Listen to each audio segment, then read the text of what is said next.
8 boys, 7 girls, children of Michael Collins, ex-RIC sergeant, who hailed and came from Kilmahill in West County Clare.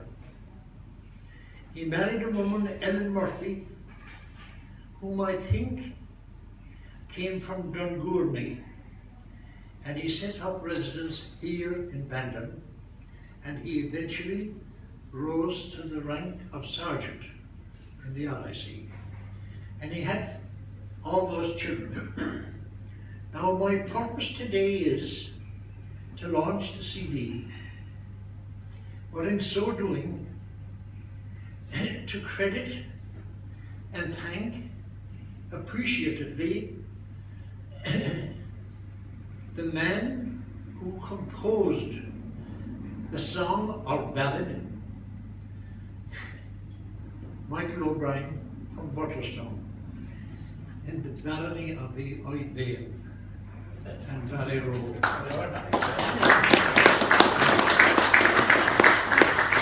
And to thank and compliment Conor Hearn for relating the fantastic, unusual, and yet so wonderfully human story.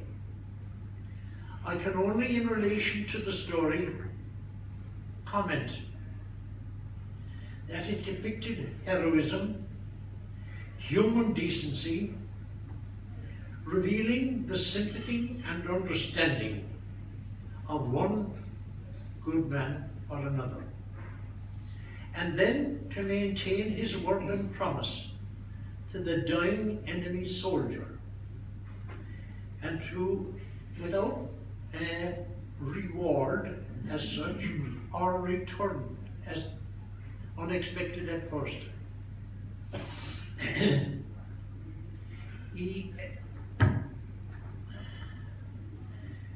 No man's land I never visited. The trenches I never saw. But I was always, by nature, an inquisitive person, seeking to learn. And even today, and now in my 89th year of life, I'm still ready to learn, and I'm grateful that I can still do that, learn. I thank you for your attention to what I say. The tale we are relating and honouring today is from the war front, but is not of shock or horror, but rather of heroic value and human kindness and concern of one kind soul for another fellow human being less fortunate than the man to whom it was related. That man, that German, whose name is not known, was facing the end of his human existence. And of course, he could have suspected that the man he was speaking to was the man who shot him, or if not the man who shot him, the comrade of the man who did so. And yet, to ask kindness in that circumstance and in that situation was extraordinary, extremely. And to be given the kindness and understanding he got was equally extraordinary. Now, the First World War was all over before I was even born. I was born until September of 1927. And when I heard about the Great War, it was a deplorable waste of human life and a matter of disrespectfully wasting many, many young Irish lives as human fodder for what I understood to be better armed enemy artillery and gunfire. Now, there are always twists to every tale and twists to every story, and there's the other side of everything. But Michael Collins was the 6th child of 15. Tom, who married Kitty O'Neill from Kinsale and lived in Scranton, Pennsylvania. Harry, who emigrated to the USA and never ever returned. Jim, who was a cricketer and got his nose broken by a bowler and became a hell of a bowler as a consequence of it. Had to set up a fruitery retail establishment in Cork City. Chrissy was the first girl, and she became Reverend Mother Gerard in a convent in Brentwood in Essex. And one of the obligations I had on returning from my honeymoon in September 1956 was to call to the convent at Brentwood, Essex, and show my new wife to my Auntie Chrissy, Mother Gerald, which I did. After that came Nellie, who married an Englishman named Dawson. And one of those attendees at the function today spoke to me and said that his mother knew my Aunt Nellie. I didn't know anyone who did. Then there was my sister Sue, my Aunt Sue, again sister, who was a nurse and was nursing an injured Dutch soldier in a hospital in England after the war, and his name was Fruitoff, very often mistaken as Firstoff, but he was Fruitoff, a Dutch officer that was injured in the forces. He took a shine to the nurse and married her, and they had 2 children, one of whom was a doctor and is still living, and he's 3 years older than me. He's still living, my oldest cousin. After Sue came Michael, but Michael was, in my younger days, spoken of somewhat disrespectfully, because they called him Mickey. You'd call a small boy Mickey, but when he grew up, he became Michael. That still appertains. But Mickey was disrespectfully referred to, and when I asked, what's the story about Mickey? He was a bit of a gligeen. A gligeen. And I had to have that interpreted for me, and a silly young fella. And he was a great shot. He was an exceptionally good shot, with shotgun on the flying board and with a rifle. So I am told by relatives. But the nearest brother to Michael was Larry. And my first accounting with Larry occurred peculiarly.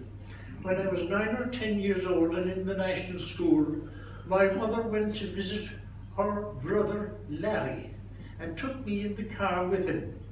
But where we went was to the sanatorium at Mount Desert, up over Sunday's-Well in Cork City. And that was a gripping effect on me because I could see the man, but I could not be allowed to meet him. Because those days there was an abhorrent dread of the disease tuberculosis, TB. I never met Larry that day, but it fascinated me that I hadn't because of that. Switched the clock for me forward some years. And in 1951, I was then 3 years a solicitor, as I qualified in 48 when I was 21. And in that year of 51, my brother was studying for his final, and he was overdoing the studying in Dublin, and his landlady had reported to our mother that he was neglecting his food, and he was staying up all night, and he was wasting himself away, studying very intently for his upcoming final. I was detailed by my father, God rest his soul, to go to Dublin in the motor car, which I had at the time, his motor car, drive it, collect Pat, and bring him away from his studies and take him somewhere so that he could forget the studies for a few days, bring him home, and he'd back in time again to renew the studies, and he'd do the final, which I did. And I had decided to take a trip down the East Coast, and I came down through Wicklow, and I came to Arklow. And when I got to Arklow, I realised I was then very near Wooden Bridge in the Vale of Avoca, a lovely, quaint, most attractive place. And the attraction then for me at Wooden Bridge was that my Uncle Larry, the man I couldn't meet when he was in the sanatorium, was then stationed there as station master at Wooden Bridge railway station. Not a hell of a job indeed, but that's where he was, and I decided to call there and meet up with him. And I did. And being the inquisitive individual, perhaps as a good student, attentive and inquiring, I discussed with Uncle Larry the death of Michael Collins. And he told me what he had learned from comrades of Michael Collins's. And here's the story, which is not recorded accurately by authorities at all. An interesting story, not related to my knowledge in public ever before. Michael Collins was an exceptionally good shot. And those were the days long before telescopic lens. And being a good shot, he was detailed to find himself a perch on a tree behind his own lines, which he did, and constructed a position on the tree where he could not be seen from the enemy lines straight ahead. And then he was to pick off stupid Germans who would come up out of the trenches during a lull, and there was many a lull, and pick them off, shoot them, of course. And he was a very accomplished at that. He didn't relate any of this, but comrades of his told my Uncle Larry, who told me in 1951, and I have never told the public the story. But anyway, here it is.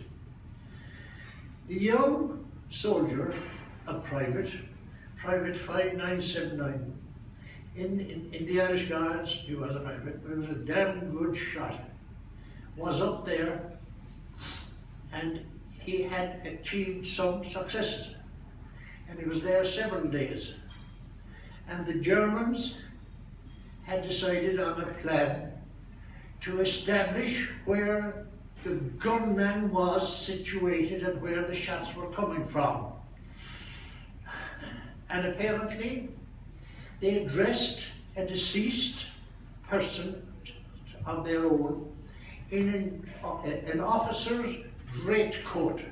Now, an officer's greatcoat is his overcoat, and an officer's cap, which was tied onto the head of the corpse. Placed it on a chair in a position at, it was being proposed, slightly leaning over the table, writing or doing something. But an attractive target for the gunman in the circumstances. And the idea was, of course, that when he'd fire and hit the target, there'd be no reaction. The target was dead. And he'd be tempted to fire again, and maybe again, and maybe again. And that when there would be repetitive fire, you wouldn't see the bullet, but you could judge apparently from somewhat of a lateral view where the gunman was. And that was done, and Michael Collins was himself picked off. And my understanding is he fell dead from the tree. So if that's true, and it's very likely to be true, that's how I got the story from my Uncle Gary, his nearest brother, who would surely be the one who would find out, how did my close brother pass away, how. Now, he suggested in the official report about him that he was injured. He was injured on on a date in May, and yes, year 8th, and survived for 2 weeks with a bullet in the head. Would you believe it now? Would you believe it then? Survived 2 weeks with a bullet in the head. But you know, at that time, once they were dead, they were dead. Once he was gone, he was gone. I got this version, and it fascinated me. And I'm going to make an extraordinary link now in the matter of the army officer's greatcoat, because I later learned in another extraordinary way, totally removed from what we're talking about today, but to the ambush at Kilmichael. And the ambush at Kilmichael has a peculiar, most peculiar, but significant link. All ambushes at that time had to be caused by bringing the lorry conveying the troops to a halt. And the usual procedure was to knock a tree or to dig a trench.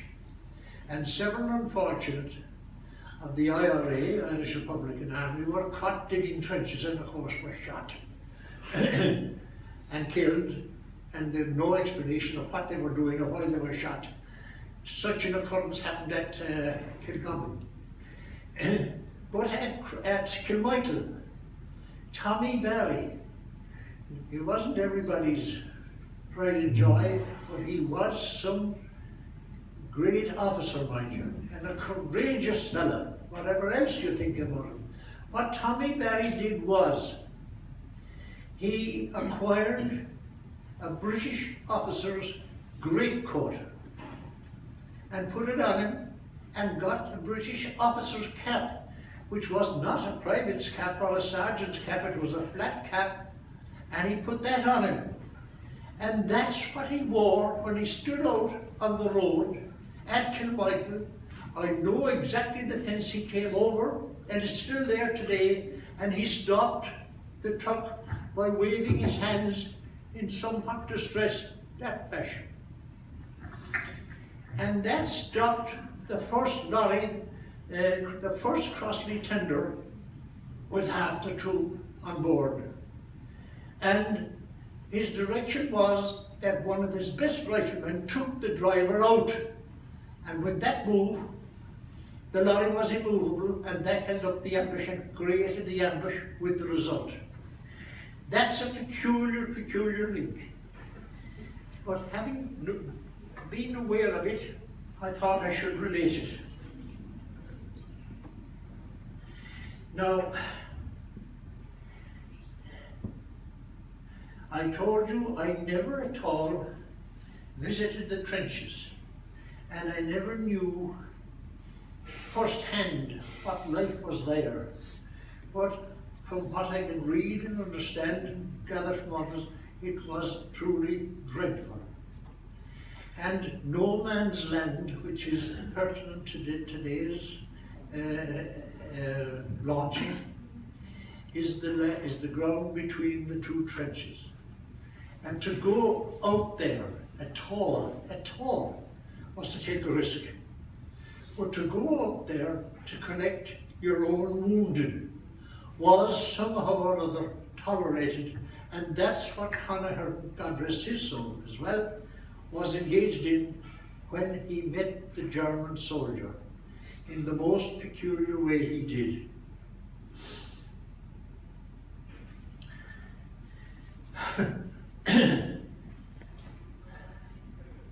War is dreadful, and I remember very well when the Second World War was declared, and that was on a Sunday. You may remember, or have heard of anyway, Prime Minister Chamberlain's endeavour to arrange peace with the Germans and to come back home to England with a piece of paper, saying he had a piece of paper signed. I don't know if you heard of that story, but that was a pathetic gesture because he was deceived completely. And the Germans waged war and invaded in Holland first and came down to Holland, to Belgium and to France. But Britain didn't declare war until September, and I remember the day. In a most peculiar way, we were cub hunting. Cub hunting, disturbing young foxes up in the western end of the Bandon Park, Lord Bandon's Park, on the northern side of the river. And the hounds were hunting. And that was in the year 1939. It was the day before I left home to go to boarding school in Ferris in Cork, where I remained for 5 years. I remember the day. And the news that day among the huntsmen that met was, gosh, war has been declared. I remember the shock and awe and horror that my father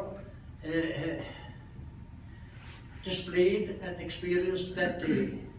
And I thought, what an awful thing. I didn't know, but it aroused my curiosity ever so much.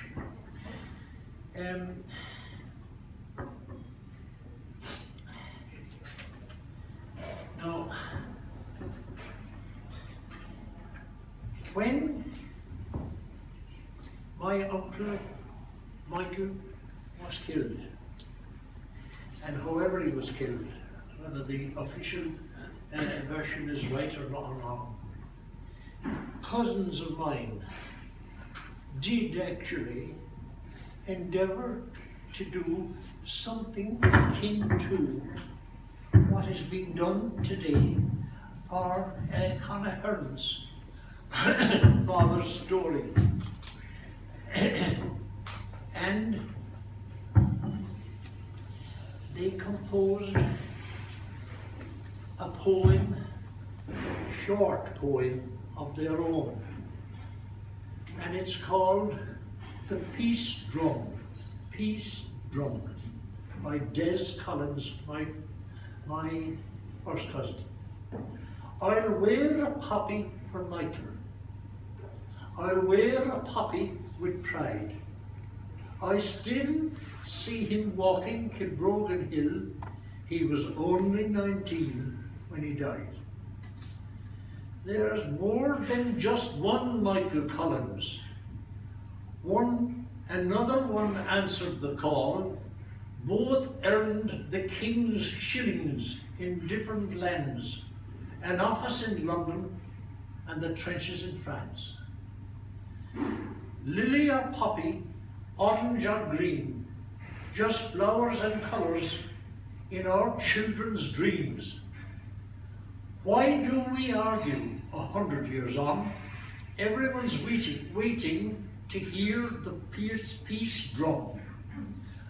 One boy in heaven and one from Sam's Cross.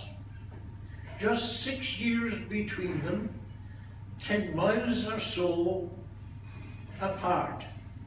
Both had the same name, though they never met. They then shot by the bullet of evil. One lies a hero in Glasnevin grave, where the great and the good are remembered. One lies forgotten in Longines Cemetery in Saint-Omer. How pertinent. That's my Uncle Nick.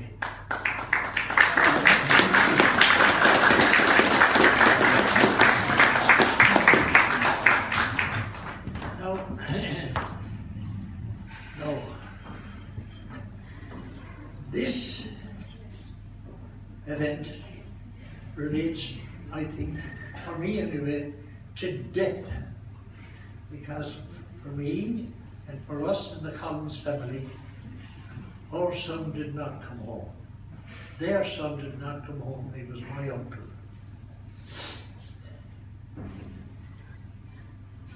Now, we all long and pray for a happy death, do we not?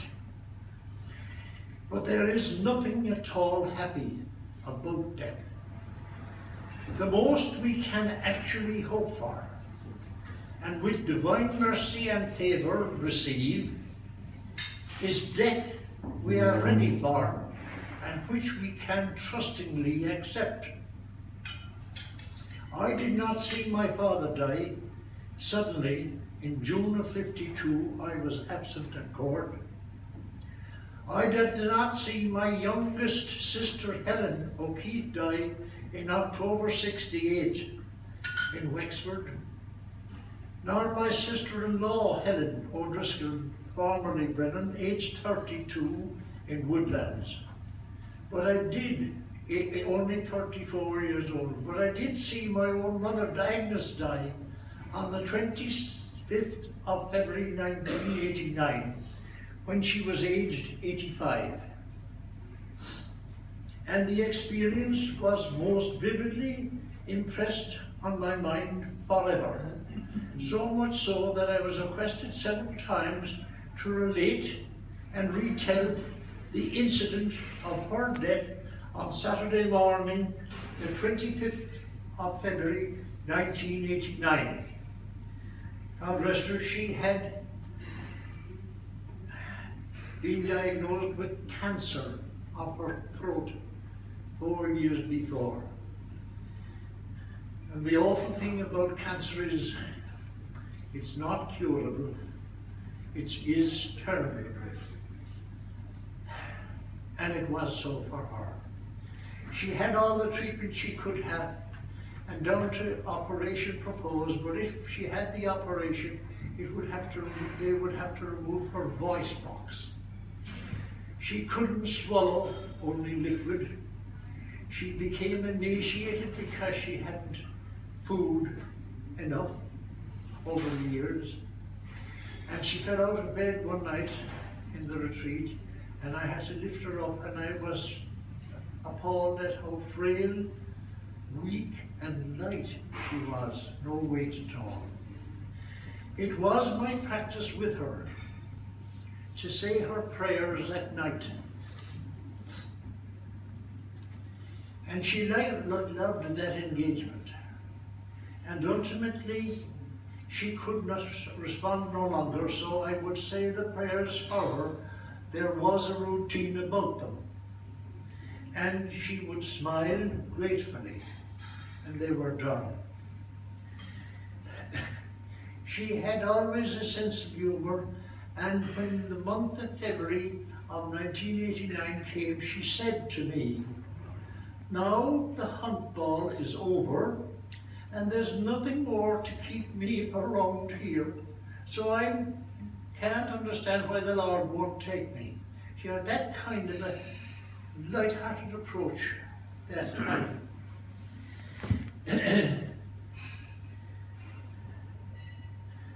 When she was very, very weak, and on that Saturday morning, I sat on her bedside and took her hand, and I knew she was near the end. And I said to her, or not to her, but I had the prayerful expression, "Sacred Heart of Jesus, take Agnes home." And I waited then, as I am doing now, and said it again, and waited further and said it a third time. And then with a sigh, she left me. And she was gone. Now, after all, we are all nothing more than frail human beings. That's all we ever were and ever are. And dependent always on a higher power to sustain us in all that life may bring. Those are the words of Pope John the 23rd, now a saint. That's my approach to life. That's my approach to death. And whilst we commemorate a noble deed, there was a death in it, that poor German soldier. And I'll actually say for him, may the Lord have mercy on his soul too. Thank you for your attention, and with apologies for the fact that it took me longer than it should have to relate my story as deeply as I did. Thank you. Thank you.